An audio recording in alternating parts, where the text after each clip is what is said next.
ಮಕ್ಕಳೇ, ಇದು last revision. ನೀವು ಇದನ್ನು ಓದ್ಕೊಂಡ್ರೆ ಔಟ್ ಆಫ್ ಔಟ್ ಸ್ಕೋರ್ ಮಾಡೋದು ಹೇಗೆ ಅಂತ ಗೊತ್ತಾಗುತ್ತೆ. ನಾನು ಎಕ್ಸಾಂಪಲ್ ಆಗಿ ನಿಮಗೆ ಪ್ರಾಕ್ಟೀಸ್ ಪೇಪರ್ 3ನ ತೊಗೊಂಡಿದ್ದೀನಿ. ಸೊ ಇದ್ರ ಮೂಲಕ ನಿಮಗೆ ಯಾವ್ಯಾವ ಕ್ವೆಶನ್ಸ್ ಬರ್ಬೋದು ಆ್ಯಂಡ್ ಯಾವ ರೀತಿ ಬರಿಬೇಕು ಆ್ಯಂಡ್ ಗ್ರಾಮರ್ ಕೂಡ ಎಲ್ಲನೂ ಹೇಳ್ಕೊಡ್ತಾ ಹೋಗ್ತೀನಿ. ಸೊ ನಿಮಗೆ ಫಸ್ಟ್ ಮೇಯ್ನಲ್ಲಿ ಮಲ್ಟಿಪಲ್ ಚಾಯ್ಸ್ ಇರುತ್ತೆ, 4 ಮಲ್ಟಿಪಲ್ ಚಾಯ್ಸ್. ಅದರಲ್ಲಿ ಫಸ್ಟ್ ಕ್ವೆಶನ್ ನಿಮಗೆ ಯಾವಾಗಲೂ ಕ್ವೆಶನ್ ಟ್ಯಾಗೇ ಇರುತ್ತೆ. ಸೊ ಕ್ವೆಶನ್ ಟ್ಯಾಗ್ ಅಂತ ಅಂದರೆ short questions at the end of the statement ಅಲ್ವಾ. ಸೊ ನಿಮಗೆ ಹೆಂಗೆ ಕ್ವೆಶನ್ ಟ್ಯಾಗ್ ನೀವು ಹೆಂಗೆ ಕ್ವೆಶನ್ ಟ್ಯಾಗ್ ಅಟೆಂಡ್ ಮಾಡಬೇಕು ಅಂತಂದರೆ ಫಸ್ಟ್ ಕ್ವೆಶನ್ ಟ್ಯಾಗಲ್ಲಿರ್ತಕ್ಕಂಥದ್ದು ಪಾಸಿಟಿವಾ ಅಥವಾ ನೆಗೆಟಿವ್ ಸ್ಟೇಟ್ಮೆಂಟಾ ಅಂತ ನೋಡ್ಕೋಬೇಕು. ಇಲ್ಲಿ ಪಾಸಿಟಿವ್ ಸ್ಟೇಟ್ಮೆಂಟ್ ಅಂದರೆ ನಾಟು, ನೆವರು, ಈ ಥರ ಒಂದು ಯಾವುದು ಬಂದಿರಬಾರ್ದು ಅಂಥದ್ದನ್ನು ಪಾಸಿಟಿವ್ ಸ್ಟೇಟ್ಮೆಂಟ್ ಅಂತ ಹೇಳ್ತೀವಿ. Keerthi and Preethi are good friends. So ಇದು ಪಾಸಿಟಿವ್ ಸ್ಟೇಟ್ಮೆಂಟ್. ಇವಾಗ Keerthi and Preethi are not good friends ಅಂತ ಅಂದಿದ್ರೆ ಅದು ನೆಗೆಟಿವ್ ಸ್ಟೇಟ್ಮೆಂಟ್ ಅರ್ಥ ಆಗ್ತಿದೆ ಅಲ್ವಾ. ಈ ಪಾಸಿಟಿವ್ ಸ್ಟೇಟ್ಮೆಂಟ್ ಆಗಿರೋದ್ರಿಂದ ನಿಮಗೆ ನೆಗೆಟಿವ್ ಕ್ವೆಶನ್ ಟ್ಯಾಗ್ ಬರಬೇಕು. ಸೊ ನೋಡ್ಕೊಳ್ಳಿ, ಇಲ್ಲಿ ನೆಗೆಟಿವ್ ಕ್ವೆಶನ್ ಟ್ಯಾಗ್ ಯಾವುದಿದೆ ಅಂತ ಆಪ್ಷನ್ ಬಿ ಇದೆ, ಆಪ್ಷನ್ ಡಿ ಇದೆ. ದೆನ್ ಇವೆರಡು ಆಗೋಕ್ಕೆ ಚಾನ್ಸೇ ಇಲ್ಲ, ಯಾಕಂತಂದರೆ ಇದು ಪಾಸಿಟಿವ್ ಕ್ವೆಶನ್ ಟ್ಯಾಗ್ ಆಗಿರುತ್ತೆ. ಅರ್ಥ ಆಯ್ತಾ. ನೆಕ್ಸ್ಟ್ ನೋಡ್ಕೋಬೇಕು, ಇಲ್ಲಿ ಯಾವುದಾದ್ರೂ ಹೆಲ್ಪಿಂಗ್ ವರ್ಬ್ ಇದೆಯಾ ಅಂದರೆ ಈಸು, ವಾಸು, ವರ್, ಆರ್, ಈ ಥರ ಯಾವುದಾದ್ರೂ ಹೆಲ್ಪಿಂಗ್ ವರ್ಬ್ ಇದೆಯಾ, ಹ್ಯಾಡು, ಹ್ಯಾಸ್, ಈ ಥರ ಎಲ್ಲ ಇದೆಯಾ ಅಂತ ನೋಡ್ಕೋಬೇಕು. ಇಲ್ಲಿ ಆರ್ ಇದೆ ಹೆಲ್ಪಿಂಗ್ ವರ್ಬ್. ಸೊ ಆರ್ ಇರೋದನ್ನ ನೋಡ್ಕೋಬೇಕು. ನೋಡಿ ಇಲ್ಲಿದೆ ಆರು. ಸೊ ಅದಕ್ಕೆ ನಾವು ಅರೆಂಟ್ ದೇ ಅಂತ ಹಾಕ್ತಾಯಿದ್ದೀವಿ. ಸೊ ಇಲ್ಲಿ helping verb plus not plus pronoun ಆಗುತ್ತೆ. ಗೊತ್ತಾಗ್ತಿದೆಯಾ. ಅಕಸ್ಮಾತ್ ನಮಗೆ ಹೆಲ್ಪಿಂಗ್ ವರ್ಬ್ ಇಲ್ಲ, ಹೆಲ್ಪಿಂಗ್ ವರ್ಬ್ ಇದ್ದರೆ ಆಲ್ಮೋಸ್ಟ್ ಎಲ್ಲರೂ ಬರೀತೀರಾ ಈಸಿ. ಇಲ್ಲಿರೋ ಹೆಲ್ಪಿಂಗ್ ವರ್ಬ್ ಯೂಸ್ ಮಾಡ್ಕೊಂಡು ಪಾಸಿಟಿವ್ ನೆಗೆಟಿವ್ ಆ್ಯಡ್ ಮಾಡ್ಕೊತೀರಾ, ನಿಮ್ಗೊಂದು ಕ್ವೆಶನ್ ಟ್ಯಾಗ್ ಸಿಗುತ್ತೆ, ಕ್ವೆಶನ್ ಮಾರ್ಕ್ ಹಾಕ್ತೀರಾ, that is okay. Helping verb ಇಲ್ಲ ಅಂತಂದರೆ ಏನು ಮಾಡಬೇಕು. ಸೊ ಹೆಲ್ಪಿಂಗ್ ವರ್ಬ್ ಇಲ್ಲ ಅಂತಂದರೆ ನೀವೇನು ಮಾಡಬೇಕು ಅಂತಂದರೆ ನೋಡಿ, ಇದು ನೆನ್ಪಿಟ್ಕೋಬೇಕು, ಡೂ ಅಥವಾ ಡಸ್. ಆಯಿತಾ. ಇದು ಯಾವಾಗ ಅಂತಂದರೆ ಪ್ರೆಸೆಂಟ್ ಟೆನ್ಸ್. ಅರ್ಥ ಆಗ್ತಿದೆಯಾ. ನೋಡಿ, ಈ ಕೊಟ್ಟಿರ್ತಕ್ಕಂಥ ಸ್ಟೇಟ್ಮೆಂಟು ಪ್ರೆಸೆಂಟ್ ಟೆನ್ಸ್ ಇದ್ದಾಗ ಅಲ್ಲಿ ಯಾವುದೇ ರೀತಿ ಹೆಲ್ಪಿಂಗ್ ವರ್ಬ್ ಇಲ್ಲ ಅಂತ ಅಂದಾಗ ಡೂ ಅಥವಾ ಡಸ್ ಬರ್ತಾ ಇರುತ್ತೆ. ಹಂಗೂ ನಮಗೆ ಡೂ ಪ್ರೆಸೆಂಟ್ ಟೆನ್ಸ್ ಅಂತಂದರೆ ಡೂ ಆದರೂ ಬರಿಬೋದಾ, ಡಸ್ ಆದರೂ ಬರಿಬೋದಾ ಅಂತ ನಿಮಗೆ ಕನ್ಫ್ಯೂಷನ್ ಆಗುತ್ತೆ ಅಲ್ವಾ. ಸೊ ಇವಾಗ ಸಿಂಗ್ ಅಂತ ಇದೆ, ಅದು ಪ್ರೆಸೆಂಟ್ ಟೆನ್ಸ್. ಸಿಂಗ್ಸ್ ಅಂತ ಇದೆ, ಅದು ಪ್ರೆಸೆಂಟ್ ಟೆನ್ಸ್. ಅರ್ಥ ಆಗ್ತಿದೆಯಾ. ಇಲ್ಲಿ ಎಸ್ ಇದೆ, ಇ ಎಸ್ ಇದೆ, ನೋಡಿ ಇಲ್ಲಿ ಎಸ್ ಇದೆ. ಸೊ ಡಸ್ನ ಈ ಟೈಮಲ್ಲಿ ಬರಿಬೇಕು, ಡೂನ ಸಿಂಗ್ ಮಾಮೂಲಿ ಪ್ರೆಸೆಂಟ್ ಟೆನ್ಸಲ್ಲಿ ಬರಿಬೇಕು. ಅರ್ಥ ಆಗ್ತಿದೆಯಾ. ಇ ಎಸ್ ಅಥವಾ ಎಸ್ ಬಂದಿರೋ ಹತ್ರ ಡಸ್ ಬರಿಬೇಕು. ಅಥವಾ ಸೆಂಟೆನ್ಸ್ ಏನಾದರೂ ಪಾಸ್ಟ್ ಟೆನ್ಸ್ ಫಾರ್ಮಲ್ಲಿದ್ದಾಗ ಡಿಡ್ ಯೂಸ್ ಮಾಡ್ಕೋಬೇಕು. ಗೊತ್ತಾಗ್ತಿದೆಯಾ. ಅಂದರೆ ಇ ಡಿ ಫಾರ್ಮಲ್ಲಿದ್ದಾಗ ನೀವು ಡಿಡ್ ಯೂಸ್ ಮಾಡ್ಕೋಬೇಕು. ಗೊತ್ತಾಗ್ತಿದೆಯಾ. ಕ್ವೆಶನ್ ಟ್ಯಾಗು ಯಾವುದೇ ಕನ್ಫ್ಯೂಷನ್ ಇಲ್ಲ ಅಂತ ಅನ್ಕೊತೀನಿ. ಹೆಲ್ಪಿಂಗ್ ವರ್ಬ್ ಇದ್ದರೆ ಯೂಸ್ ಮಾಡ್ಕೊಂಡು ಬರೀರಿ. ಹೆಲ್ಪಿಂಗ್ ವರ್ಬ್ ಇಲ್ಲ ಅಂತಂದರೆ ಪ್ರೆಸೆಂಟ್ ಟೆನ್ಸ್ ಇದೆ ಡೂ ಅಥವಾ ಡಸ್ಸು, ಪಾಸ್ಟ್ ಟೆನ್ಸ್ ಇದ್ದರೆ ಡಿಡ್. ಅರ್ಥ ಆಗ್ತಿದೆ. ಪ್ರೆಸೆಂಟ್ ಟೆನ್ಸ್ ಎಸ್ ಅಥವಾ ಇ ಎಸ್ ಫಾರ್ಮಲ್ಲಿದ್ದರೆ ಪ್ರೆಸೆಂಟ್ ಟೆನ್ಸ್, ಪಾಸ್ಟ್ ಟೆನ್ಸ್ ಅಂತಂದರೆ ಇ ಡಿ ಫಾರ್ಮಲ್ಲಿದೆ, ಅದು ಡಿಡ್. ನೋಡಿ ಇಲ್ಲಿ ಡಿಡ್ ಆಯಿತಾ. ಇಲ್ಲಿ ಎಸ್ ಅಂತ ಇರುತ್ತೆ, does. Okay. Next second question ನೋಡೋದಾದರೆ ನಿಮಗೆ ಇನ್ಫಿನಿಟಿವ್ ಇರುತ್ತೆ. ಇನ್ಫಿನಿಟಿವ್ ಕಣ್ಣು ಮುಚ್ಕೊಂಡು ಹಾಕಿ ಯಾವುದ್ರಲ್ಲಿ 2 ಇರುತ್ತೋ ಅದೇ ಆನ್ಸರ್. 2 ಇಷ್ಟು ಪ್ರಾಕ್ಟೀಸ್ ಪೇಪರಾಗಲಿ ಮಾಡೆಲ್ ಪೇಪರಲ್ಲಿ 2 ಇರೋ ಆಪ್ಷನ್ ಕೊಟ್ಟೇ ಇಲ್ಲ. ಆ್ಯಕ್ಚುಲಿ 2+ ವರ್ಬ್ ಇರಬೇಕು, ಕ್ರಿಯಾಪದ ಇರಬೇಕು. ಅದು ನಿಮಗೆ ಕ್ವೆಶನ್ ಟ್ಯಾಗ್ ಇನ್ಫಿನಿಟಿವ್ ಆಗುತ್ತೆ. 2+ ಸೆಲ್ ಅಂತಕ್ಕಂಥದ್ದು ಕ್ರಿಯಾಪದ, ಅದಕ್ಕೋಸ್ಕರ ಇನ್ಫಿನಿಟಿವ್. 2+ ವರ್ಬ್ ಇರ್ತಕ್ಕಂಥದ್ದನ್ನು ನೀವು ಟಿಕ್ ಮಾಡ್ಬೋದು. ನೆಕ್ಸ್ಟು ಇಫ್ ಕ್ಲಾಸ್ ಇರುತ್ತೆ, ಲ್ಯಾಂಗ್ವೇಜ್ ಫಂಕ್ಷನ್ ಇರುತ್ತೆ. ಲ್ಯಾಂಗ್ವೇಜ್ ಫಂಕ್ಷನ್ ನೋಡಿ ಯಾವ ಅಂಡರ್ಲೈನ್ಡ್ ಸ್ಟೇಟ್ಮೆಂಟ್ ಏನಿದೆ. Take the girl to Airoli, there's a hospital there. So ಅವರು ಸಜೆಷನ್ ಕೊಡ್ತಾ ಇದ್ದಾರೆ, ಅದಕ್ಕೋಸ್ಕರ ಸಜೆಷನ್. ಡೈರೆಕ್ಷನ್ ಅಂತ ಗೋ ಲೆಫ್ಟ್, ಗೋ ರೈಟ್, ಈ ಥರ ಎಲ್ಲ ಇರುತ್ತಲ್ಲ, ಅದನ್ನು ಡೈರೆಕ್ಷನ್ ಬರಿಬೇಕು. ರಿಕ್ವೆಸ್ಟ್ ಪ್ಲೀಸ್ ಅಂತ ಬಂದಾಗ ರಿಕ್ವೆಸ್ಟ್ ಬರಿಬೇಕು. ಆರ್ಡರ್ ಥರ ಏನು ಸಿಟ್ ಸೈಲೆಂಟ್, ಈ ಥರ ಎಲ್ಲ ಇದ್ದಾಗ ಆರ್ಡರ್ ಅಂತ ಬರಿಬೇಕು. ನೆಕ್ಸ್ಟು ಇನ್ನೇನು ಅಡ್ವೈಸ್ ಮಾಡ್ತಾ ಇರ್ತಾರೆ, ನೀನು ಈ ಥರ ಇರ್ಬೋದು, ನೀನು ಈ ಥರ ಮಾಡ್ಬೋದು, ನೀನು ಚೆನ್ನಾಗಿ ಓದು, ಈ ಥರ ಎಲ್ಲ ಅಡ್ವೈಸ್ ಇರುತ್ತಲ್ಲ, ಅದನ್ನು ನೀವು ಅಡ್ವೈಸ್ ಅಂತ ಬರಿಬೋದು. ಆಪ್ಷನ್ ನೋಡ್ಕೊಳ್ಳಿ, ಸ್ಟೇಟ್ಮೆಂಟ್ ನೋಡ್ಕೊಳ್ಳಿ, ಕರೆಕ್ಟಾಗಿ ಬರೀರಿ.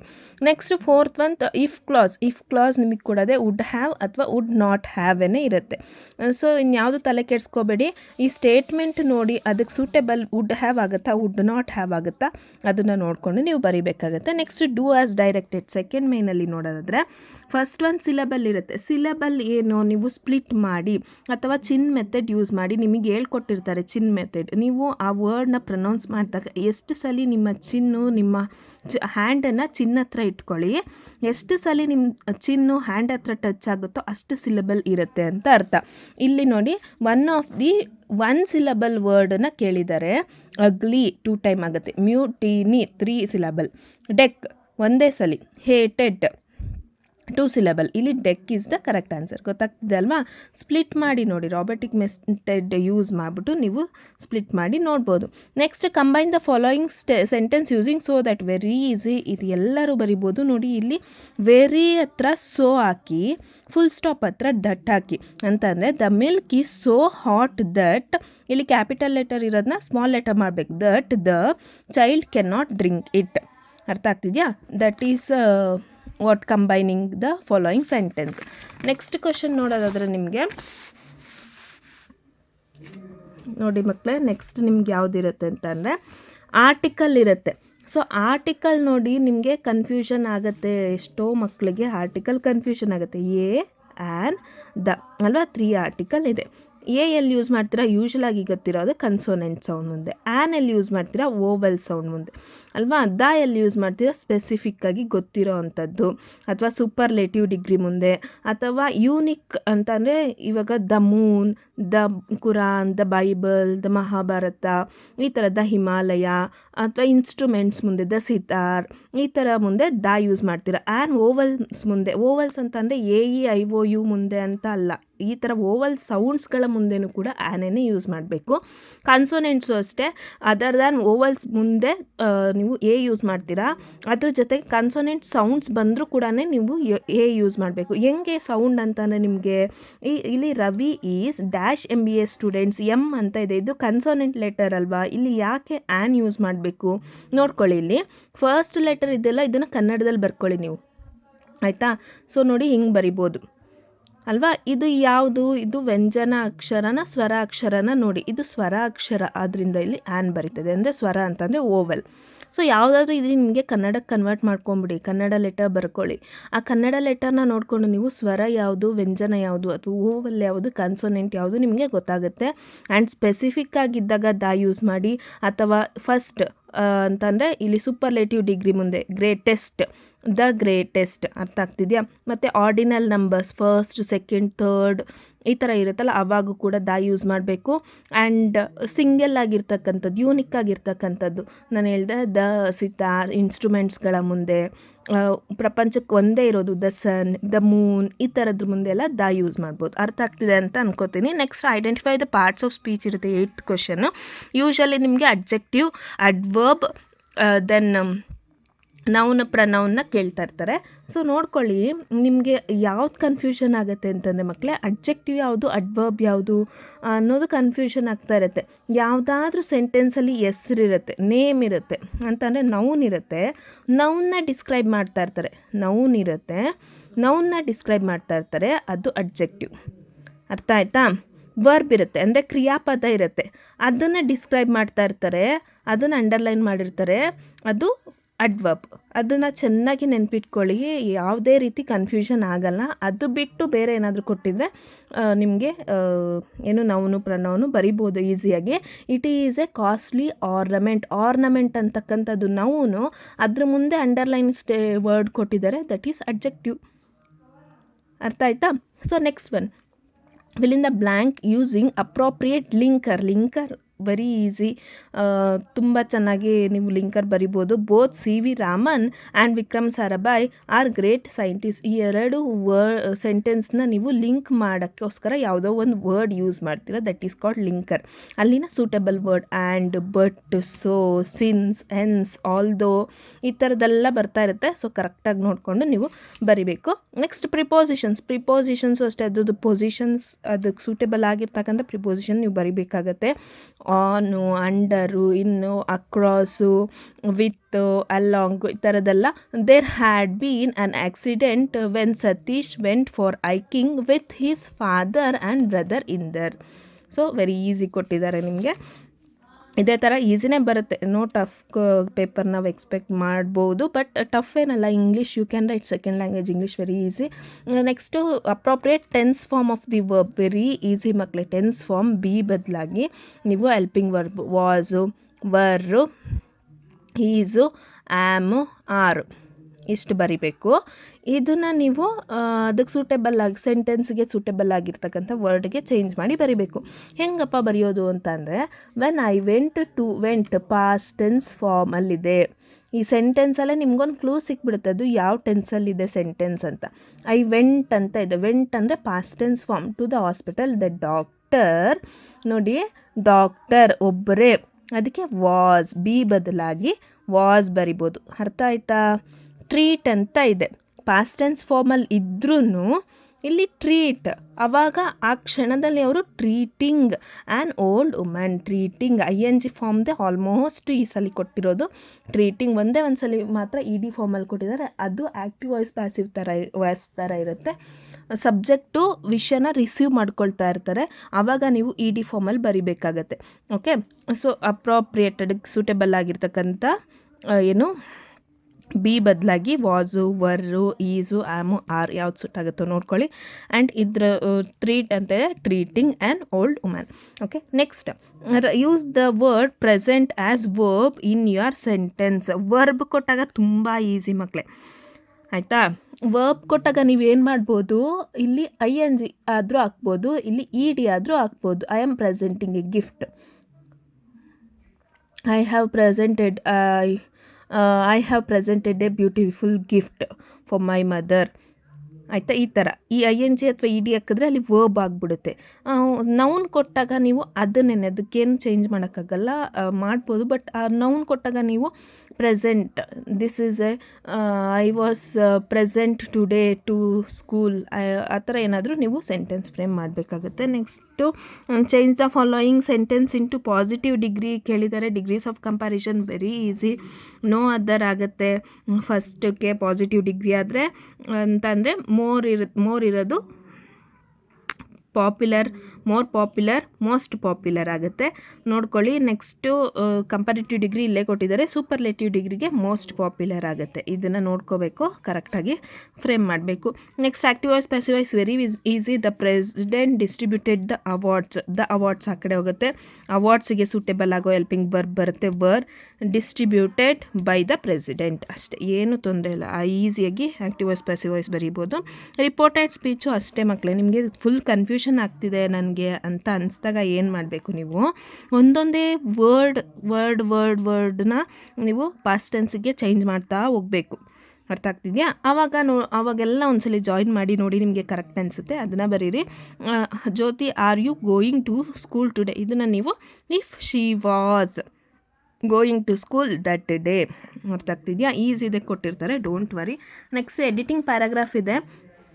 ಎಡಿಟಿಂಗ್ ಪ್ಯಾರಾಗ್ರಾಫ್ ಕೂಡ ತುಂಬ ಈಸಿ ಮಕ್ಕಳೇ. ಎಡಿಟಿಂಗ್ ಅವರೇ ಮಿಸ್ಟೇಕ್ಸ್ ಯಾವುದು ಅಂತ ಕೊಟ್ಟಿರ್ತಾರೆ, ಆ ಮಿಸ್ಟೇಕ್ಸ್ನ ನೀವು ಫೈಂಡ್ ಔಟ್ ಮಾಡಿ ಕರೆಕ್ಟ್ ಮಾಡಿ ಬರೀಬೇಕಾಗುತ್ತೆ. Adverbial form to be corrected. Adverbial form ಅಂತಂದರೆ ನೋಡಬೇಕು ನೀವು, ಅಡ್ವರ್ಬ್ ಎಲ್ಲಿದೆ, ಅದರಲ್ಲಿ ಏನು ಮಿಸ್ಟೇಕ್ ಆಗಿದೆ ಅನ್ನೋದನ್ನು ನೋಡ್ಕೋಬೇಕು. Next capital letter, correct proper ನೌನ್ಸ್ನ ಹುಡುಕಬೇಕು. ಪ್ರಾಪರ್ ನೌನ್ಸಲ್ಲಿ ಯಾಕೆ ಸ್ಮಾಲ್ ಲೆಟರ್ ಕೊಟ್ಟಿರ್ತಾರೆ ಅದನ್ನು ನೀವು ಕ್ಯಾಪಿಟಲ್ ಲೆಟರ್ ಆಗಿ ಬರೀಬೇಕು. ಅರ್ಥ ಆಗ್ತಿದೆಯಾ? Next 2 mark questions. ಒಂದು ಜೆಂಟಲ್ಮೆನ್ ಆಫ್ ರಿಯೋ ಆ್ಯಂಡ್ ಮಿಡಿಯೋ, ಅವರ ಪ್ರಿನ್ಸಿಪಲ್ ಕೇಳ್ತಾರೆ, ಅಥವಾ ಅವ್ರು ಹೆಂಗೆ ಜನರಸ್ ಅಂತ ಕೇಳ್ತಾರೆ, ಮತ್ತು ಅವರ ಲ್ಯಾಂಡ್ ಬಗ್ಗೆ ಕೇಳ್ತಾರೆ, ಮತ್ತು ಅವರು ಮಕ್ಳಿಗೋಸ್ಕರ ಯಾವ ರೀತಿ ಪ್ಲ್ಯಾಂಟ್ನ ಬೆಳೀತಾ ಇದ್ರು ಅದು ಕೇಳ್ತಾರೆ. ಅಮೆರಿಕನ್ಸ್ ಜನರಸ್ ಕೇಳ್ತಾರೆ, ಅಷ್ಟು ಬಿಟ್ಟರೆ ಬೇರೆ ಏನು ಕೇಳೋಕ್ಕಾಗಲ್ಲ, ಅದಷ್ಟು ಮಾಡ್ಕೊಳ್ಳಿ.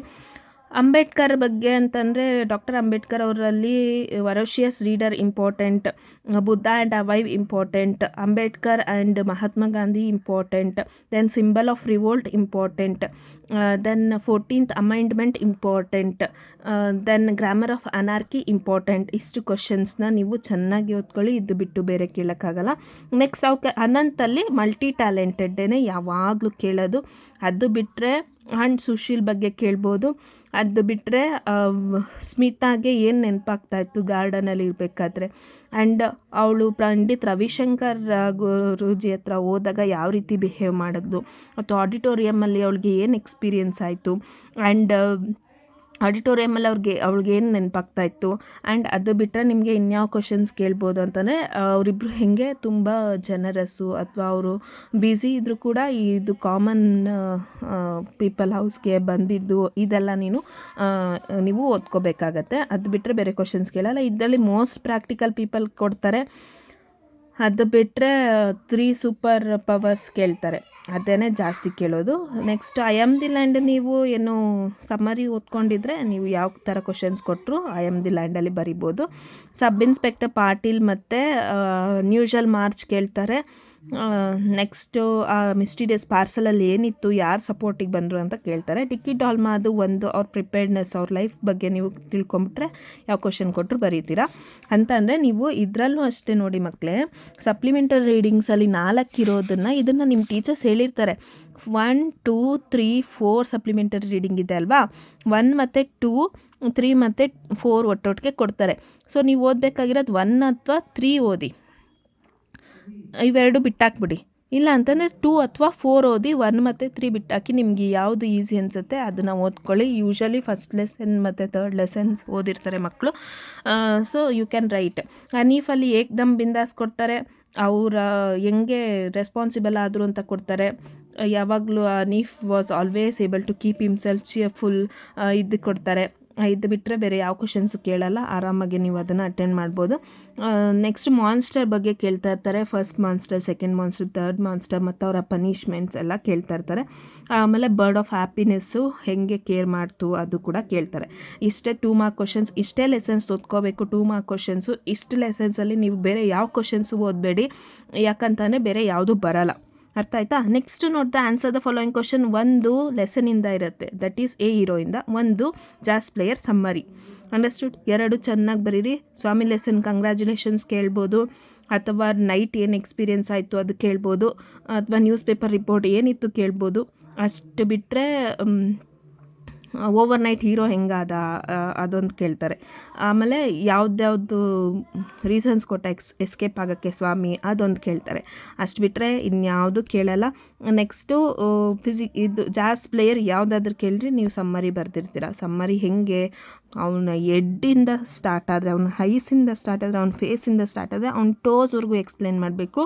Next is not a man, is a bird, ಅದೆಲ್ಲ ನೀವು ಬರಿಬೇಕು. ಲಾಸ್ಟಿಗೆ came to preach the black gospel, ಅದೆಲ್ಲನೂ ನೀವು ಬರಿಬೇಕು. ಅಷ್ಟೇ. ನಿಮಗೆ 3 ಮಾರ್ಕ್ಸ್ ಈಸಿಯಾಗಿ ಸಿಗುತ್ತೆ. 3 mark question only from hero lesson and from jazz player. ಅರ್ಥ ಆಯ್ತಾ? ನೆಕ್ಸ್ಟ್ ನೋಡಿ ಎಕ್ಸ್ಟ್ರಾಕ್ಟ್ಸ್ ತುಂಬ ಈಸಿ. ಎಕ್ಸ್ಟ್ರಾಕ್ಟ್ಸ್ ಯಾರೂ ಮಿಸ್ ಮಾಡಬಾರ್ದು. 4 ಎಕ್ಸ್ಟ್ರಾಕ್ಟ್ಸ್ ಇರುತ್ತೆ. ಒಂದು ರೋಮಾ ಲೆಸನ್ ಅಂತಂದರೆ ಗರ್ಲ್ ಬೈ ದಿ ಟ್ರ್ಯಾಕ್ಸಿಂದ ಇರುತ್ತೆ, ಡಿಸ್ಕವರಿಯಿಂದ ಇರುತ್ತೆ, ಕಲರ್ಸ್ ಆಫ್ ಸೈಲೆನ್ಸಿಂದ ಇರುತ್ತೆ, and this is after outer ಸ್ಪೇಸಿಂದ ಇರುತ್ತೆ. ಇದರಲ್ಲಿ ಪೋಯೆಟ್ ಒಂದು ನೆನ್ಪಿಟ್ಕೋಬೇಕು, ಸ್ಪೇಸ್ ಒಂದು ನೆನ್ಪಿಟ್ಕೋಬೇಕು, no gravity, tea cups, planets ನೆನ್ಪಿಟ್ಕೋಬೇಕು.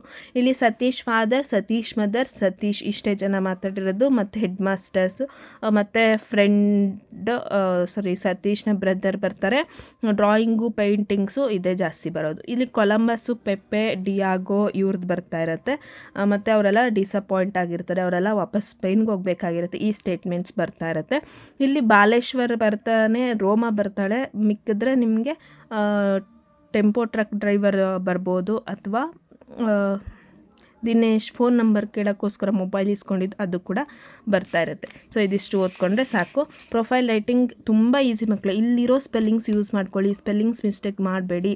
The given below is a profile of Poornachandra Tejaswi. Is date of birth is 8 September 1938 Kuppalli. Is parents are, ಇಲ್ಲಿ ಎಸ್ಸಿದ್ದಾಗ ಪ್ಲೂರಲ್ ಇರುತ್ತೆ, ಆರ್ ಯೂಸ್ ಮಾಡ್ಕೋಬೇಕು. Kuvempu, Hemavathi. Is spouse is Rajeshwari. Is pen name is Poochante. Is notable works are Karvalo, Jugari Cross, Chidambara Rahasya etcetera. Is occupations are writer, novelist, photographer, painter. ಇಷ್ಟು ಬರೆದ್ರೆ ಖಂಡಿತವಾಗ್ಲೂ ನಿಮಗೆ 3 marks ಸಿಗ್ತಾ ಇರುತ್ತೆ. ನಿಮಗೆ ಹಿಸ್ಸು ಆರು ಕರೆಕ್ಟಾಗಿ ಅರ್ಥ ಮಾಡ್ಕೊಂಡು ಬರಿಬೇಕು. ಡೆವಲಪ್ ಎ ಸ್ಟೋರಿನೂ ಕೂಡ ತುಂಬ ಈಸಿ ಇರುತ್ತೆ. ಪಾಸ್ಟ್ ಟೆನ್ಸ್ ಫಾರ್ಮಲ್ಲಿ ಯೂಸ್ ಮಾಡ್ಕೊಳ್ಳಿ ಮಧ್ಯ ಮಧ್ಯ. ಸ್ಟೋರಿನ ಚೆನ್ನಾಗಿ ಬರೀರಿ. ಮಾರಲ್ ಒಂದಷ್ಟು ಸಿಂಪಲ್ ಮಾರಲ್ಸ್ ಓದ್ಕೊಂಡು ಹೋಗಿ ಮಾರಲ್ ಕೂಡ ಬರಿಬೇಕಾಗತ್ತೆ. ಪಿಕ್ಚರ್ ರೈಟಿಂಗ್ ನೋಡಿ, ಅಲ್ಲೇನಿರುತ್ತೆ, the given picture is a beautiful picture, here we can see so many people and animals. ಈ ಥರ ಎಲ್ಲ ನೀವು ಈಸಿಯಾಗಿ ಸೆಂಟೆನ್ಸ್ನ ಫ್ರೇಮ್ ಮಾಡಿ ಬರಿಬೇಕಾಗತ್ತೆ. ಇದು ಏನು ಆಲ್ಟರ್ನೇಟಿವ್ ಕ್ವಶನ್ಸ್, ಇದು ನೀವು ಅಟೆಂಡ್ ಮಾಡೋಂಗಿಲ್ಲ. ನೆಕ್ಸ್ಟ್ ಲಾಸ್ಟ್ ಪೇಜ್ ನೋಡಿ, ಕ್ವಾಲಿಟಿ ಆಫ್ ಮರ್ಸಿ ಕಲ್ತಿರ್ತೀರ, ಎಲ್ಲರೂ ಬರೀತೀರಾ 4 ಮಾರ್ಕ್ಸ್, ಅಥವಾ ಬ್ಲೈಂಡ್ ಬಾಯ್ ಯಾವುದೋ ಒಂದು ಬರೀತೀರಾ. ಒಟ್ಟಲ್ಲಿ ಪೋಯಮ್ಗೆ 4 ಮಾರ್ಕ್ಸ್ ನಿಮ್ಗೆ ಸಿಗುತ್ತೆ. ಪ್ಯಾಸೇಜ್ ಅಷ್ಟೇ ನೋಡ್ಕೊಳ್ಳಿ. ಫಸ್ಟು ಪ್ಯಾಸೇಜಲ್ಲಿ ನೀವೇನು ಮಾಡಬೇಕು, keywords hobbies of mister Ramakrishna. ಇಲ್ಲೂ ಹಾಬೀಸ್ ಆಫ್ ಮಿಸ್ಟರ್ ರಾಮಕೃಷ್ಣ ಹುಡುಕಬೇಕು. ಮೇಲೆ 2 ಲೈನ್, ಕೆಳಗೆ 2 ಲೈನ್ ಸೇರಿಸ್ಕೊಂಡು ಬರಿಬೇಕು. ಇಲ್ಲಿ idle gentleman of his neighbours, ಇಲ್ಲೆಲ್ಲಿ idle gentleman of his neighbours ಇದೆ, ಹುಡುಕಬೇಕು. ಮೇಲೆ 2 ಲೈನ್, ಕೆಳಗೆ 2 ಲೈನು ನೋಡಿಕೊಂಡು ಬರಿಬೇಕು. 4 ಮಾರ್ಕ್ಸ್ ನಿಮಗೆ ಖಂಡಿತವಾಗ್ಲೂ ಸಿಗುತ್ತೆ. ಇಲ್ಲಿ ಗ್ರ್ಯಾಂಡ್ ಮಾ ಎಲ್ಲರೂ ಕಲ್ತಿರ್ತೀರಾ. ಗ್ರ್ಯಾಂಡ್ ಮಾ, ಕ್ಲೈಮ್, ಸೆಟ್ರಿ, ಸಮ್ಮರಿ ಬರೀತೀರಾ. ಇಲ್ಲಿ ಅಯ್ಯೋ ಸಮ್ಮರಿ ಅಂತ ಕೊಟ್ಟಿಲ್ಲ ಅಂತ ಟೆನ್ಷನ್ ಮಾಡ್ಕೋಬಾರ್ದು. ಯಾವ ಕ್ವಶನ್ ಕೊಟ್ಟರು ನೀವು ಸಮ್ಮರಿನೇ ಬರೀಬೇಕು. ನೆಕ್ಸ್ಟ್ ಒಂದು ಏರ್ ಪೊಲ್ಯೂಷನ್ ಪಕ್ಕ ಇದ್ದೇ ಇರುತ್ತೆ, ಅಥವಾ ನಾರ್ಮಲ್ ನಿಮಗೆ essays, general essay, common essay ನಿಮಗೆ ಕೊಡ್ತಾರೆ. ಲೆಟರ್ ರೈಟಿಂಗು ತುಂಬ important.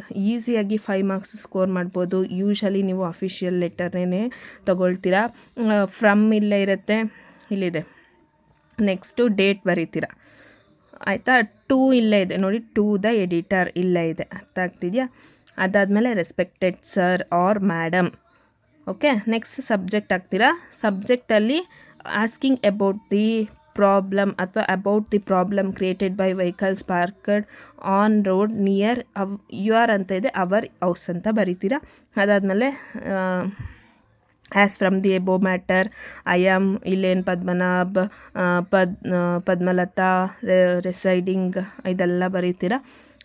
So solve the problem as soon as possible. Yours faithfully, thanking you yours faithfully, ಅಥವಾ ಯುವರ್ಸ್ ಒಬಿಡಿಯೆಂಟ್ಲಿ, ಯುವರ್ಸ್ ಸಿನ್ಸಿಯರ್ಲಿ ಹಾಕ್ಬಿಟ್ಟು ಸೈನ್ ಮಾಡಿ ನಿಮ್ಮ ಹೆಸರು ಬರೆದ್ರೆ ಲೆಟರ್ ರೈಟಿಂಗ್ ಕಂಪ್ಲೀಟೆಡ್. ಸೊ ಈಸಿಯಾಗಿ ನೀವು ಇಂಗ್ಲೀಷಲ್ಲಿ ಸ್ಕೋರ್ ಮಾಡ್ಬೋದು. ಇದಿಷ್ಟು ಮಾತ್ರ ಓದ್ಕೊಂಡ್ರು ಸಾಕು, ನೀವು ತುಂಬ ಚೆನ್ನಾಗಿ ಸ್ಕೋರ್ ಮಾಡ್ತೀರಾ ಮಕ್ಕಳೇ. ಆ್ಯಂಡ್ ನಾನಿದ್ರ ಜೊತೆಗೆ ಎಲ್ಲ ಪ್ರಾಕ್ಟೀಸ್ ಪೇಪರ್ಸ್ದು, ಮಾಡೆಲ್ ಪೇಪರ್ಸ್ದು ಏನು ಗ್ರಾಮರ್ ಇದೆ ಅಪ್ಲೋಡ್ ಮಾಡ್ತೀನಿ, ಇದ್ರ ಜೊತೆಗೇ ಅಪ್ಲೋಡ್ ಮಾಡ್ತೀನಿ, ಅದನ್ನು ಕೂಡ ನೋಡಿ. Thank you for watching.